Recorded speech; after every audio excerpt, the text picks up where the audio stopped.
kalapati natin, welcome back sa ating panibagong video. Yan, good afternoon. Ngayon na umaraw, no? Dahil 3 linggong nag-uulan, ito na yung update sa ating vlog. Tingnan natin. Wow! Diba? Front cam ulit. Ayan na nga. No, naiwan ko palang bukas yung pinto ng ating old loft. Oh, di ba? Ayan ang ating old loft, mga kalapati natin. So, naayos ko na siya. Teka. Ayan po mga kalapati natin. Ginawa kong kulungan ng manok. Tapos ito na yung pabo. Di ba? Oh. Si Justin Bieber yan. Ayan. So, marami tayong update, syempre. Tingnan natin likod. Ow! Marumi. Papasok na tayo sa ating mahiwagang pinto na. So, ito na po yung itsura ng ating loft. Meron na tayong double cake. At meron na rin tayong lahor na babae. Ayan po yung lahor na babae. Diba?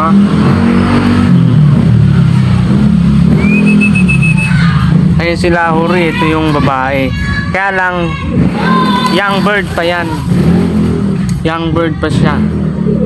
Then ito, naka-quarantine. Dahil may sipon. Then ito na, ayan na ulit, may panibago na pong anak. Aray ko. Yan, may sing-sing na yan. May sing-sing na yan. Ay, double band. So kung naalala niyo yung kapatid nun, yung inano kong ready na ating warriors, namatay po yun. Yung blue bar, yung nasing-singan ko. Ito yung nag-survive yan. Ganda naman. Pero yun nga lang nakakalungkot dahil nabawasan sila.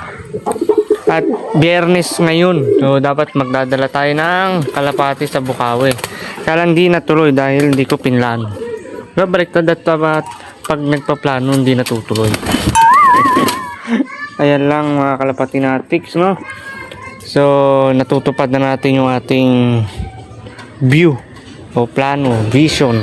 Wow! Ayan ang ating double cage.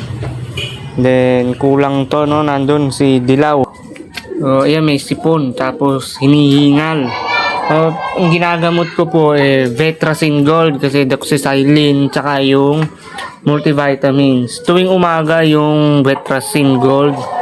Tapos sa hapon naman po yung yung Vitamin Pro, yung multivitamins. For 1 week po yun, tuloy-tuloy ha. Bawal tumigil. Yan. Isang buwan na siyang ganyan, no? Grabe. So, ayun lang mga kalapati natin. Sana nai-enjoy kayo sa maikling video nito, no? At ayan mo, ayan na. May plano na tayo dyan.